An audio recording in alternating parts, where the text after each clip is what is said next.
بسم الله الرحمن الرحيم اليوم أكملت لكم دينكم وأتممت عليكم نعمتي ورضيت لكم الإسلام دينا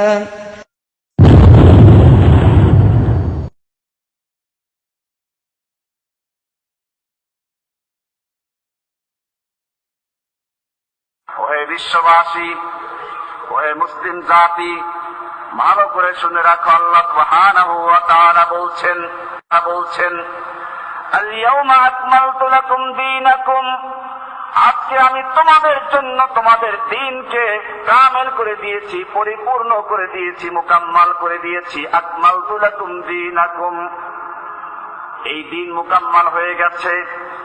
এই দিনের মধ্যে আর কিছু ঢুকাবার কোনো সুযোগ নেই। একটা বিল্ডিং পরিপূর্ণ হয়ে গেছে, আকমালতু। এখন যদি স্বর্ণের ইট কেউ নিয়ে আসে, হীরকের ইট নিয়ে আসে আর বলে এইটা এই জায়গায় ঢুকানো সম্ভব? আপনি বলবেন যে আমি আমার মসজিদের কাজ আকমালতু, মুকাম্মাল করে ফেলেছি। লোকটা বারবার পিয়াপিরি করছে। এখন যদি আপনি বাধ্য হয়ে ঢুকাতে চান, তাহলে কি করতে হবে? এই একই পরিমাণ জায়গা ভাঙতে হবে, তারপরে ঢুকানো সম্ভব। আল্লাহ সুবহানাহু ওয়া তাআলা জানিয়ে দিলেন আল-ইয়াওমা আকমালতু লাকুম দীনাকুম, আজকে আমি তোমাদের জন্য তোমাদের দ্বীনকে মুকাম্মাল করে দিয়েছি, পরিপূর্ণ করে দিয়েছি। কিয়ামত পর্যন্ত এই দ্বীনের মধ্যে আর নতুন কিছু ঢুকাবার সুযোগ নেই। যত ভালো মনে করো, সওয়াবের কাজ মনে করো, তোমার ঢুকাবার সুযোগ নেই। মাগরিবের নামাজ 3 রাকাত ফরজ, 3 রাকাতই তোমাকে পড়তে হবে, 4 রাকাত পড়লে নামাজ হবে না। তুমি জোহর পড়েছো 4 রাকাত, আসর 4 রাকাত, এশা 4 রাকাত, আর মাগরিবের নামাজ মাঝখান থেকে 3 রাকাত পড়লো।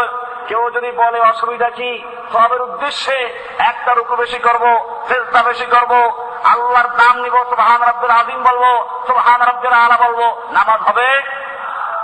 কারণ যেই সময় দিন মুকাম্মাল হয়েছে, সেই দিনের মধ্যে মাগরিবের নামাজ তখন 3 রাকাতই স্থান পেয়েছে।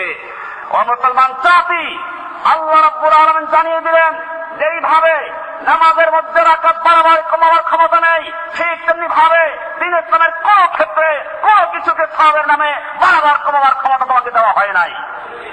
সুতরাং মৃত্যুর পরে 3 দিনা মিলাদ, কোরআন খতম, 40 খতম, মৃত্যু বার্ষিকী খতম, এই সবগুলো আল্লাহ রাব্বুল আলামিন সেই দিনের মধ্যে দেন নাই, কোরআনের নাই, হাদিসের নাই। যারা এইগুলোকে সওয়াবের জন্য যুক্ত করেছে, যারা মুদ্রার নামে কোরআন খতম করে পয়সা খায়, শকুনের মতো মুদ্রা খায়, সেই লোকগুলো আল্লাহ দিনের মধ্যে বেদাত ঢুকিয়েছে।